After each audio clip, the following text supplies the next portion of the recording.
So Kai asked, will Mick play in both bands, Roaster 2 and Doomfoxx in the future? Well, hi Kyle, I hope you're well, mate. Unfortunately, I can't play in both bands. My schedule won't allow it. I've just become too busy with Rose Tattoo. I've just seen the Doomfoxx boys in Hamburg, and they're in the studio doing pre-production, writing songs for the new album. All's looking good for them.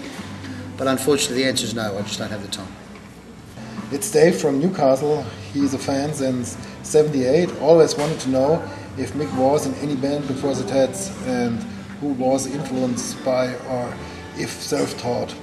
His favourite players he wants to know as well. Dave from Newcastle, g'day mate, how are you? Yeah, I played in a few bands.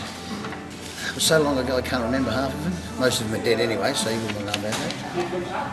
But you know, I've toured with, what's my name again? Mick, I keep forgetting, sorry Dave. Yeah, don't worry about them. All you have to worry about is Rose Tattoo, mate, that's the band we all love. I've done tours with most Australian professionals. If you want to know that information, it's all over websites everywhere else, so I'm not going to go through that. It'll take me forever. And it's Sunday night here in Frankfurt. What was the rest of the question?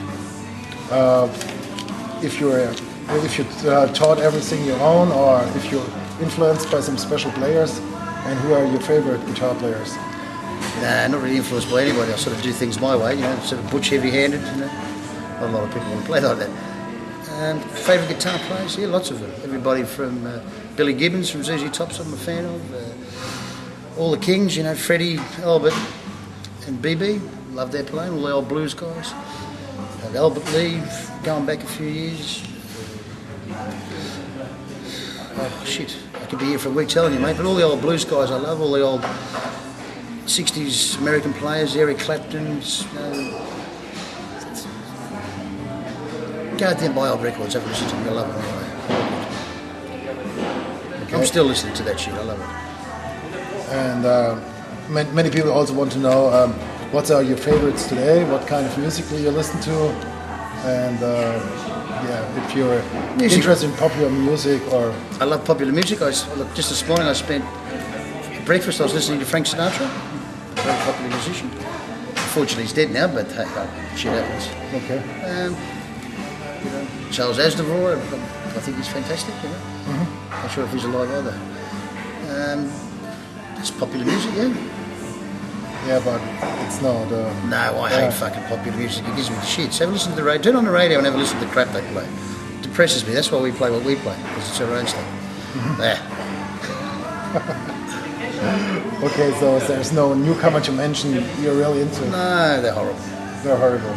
We already discussed it was Angry before. There was a guy asking, he's doing remixes, hip-hop remixes with punk songs, and he would love to do Sydney Girls as a remix on punk style. So could you imagine?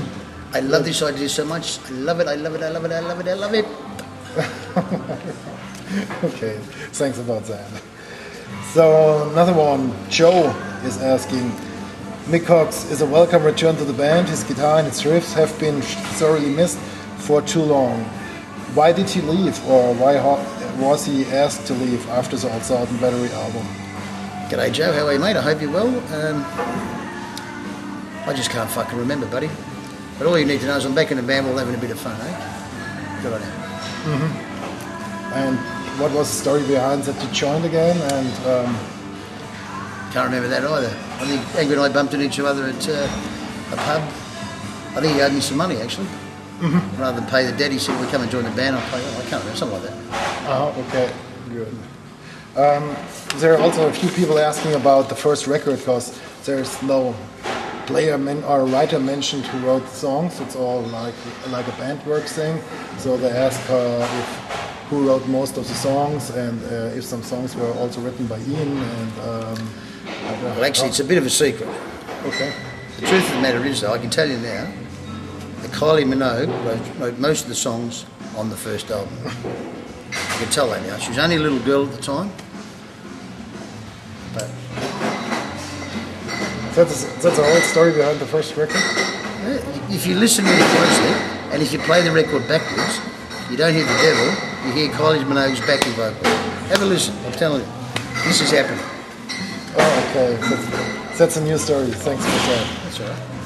And once again, yes, there's Paul asking, Mick, what type of Les Paul do you play? Is that, and who made it? And does it differ from the others? G'day Paul, how are you bud? Yeah, they're a bit different. They're both made by the ESP company out of Japan, and they're called Edwards guitars. And I have a whole bunch of them, so if they break or they get stolen or they throw them at people, which I've been known to do occasionally, it doesn't bother me much. But they're really nice guitars, yes. There's another one from Brad. He asked, on the first album, Roaster 2, who played the lead break on the Butcher and Fast Eddie? Who plays the lead break on the Butcher and the Fast Eddie? That's the question. Well, that'd be me. Okay. Well, and is there a special story behind the Butcher and Fast Eddie? There is a special story behind the Butcher and the Fast Eddie. Okay. And you let us know? What's the story? You want everything for free? Look, there is a special story, and you know, Okay. it's in the lyrics. If you listen to the lyrics, you'll hear the story.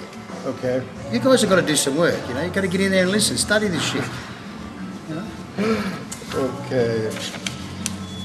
So, Mick, yeah, you just finished the Guns N' Roses tour in Australia, and Gerrit, he wants to know, what was it like touring with Guns N' Roses? Hope you had a great time. It was fantastic. And anything else to tell? Well, look, we did lots of things. I mean, me and my old mate Axel. You know? G'day, Axel. I can't tell that story because that'll get him into trouble. Okay. And I can't really tell that story because that'll get me into trouble. He had it was a big jet, and you could take lots of people on and have lots of fun. I can't tell you that story because that'll get us all into trouble. Yeah, we had a lot of fun. We sort of had a couple of small beers, set out a lot of fans, and as Kez would say, it was fucking grouse.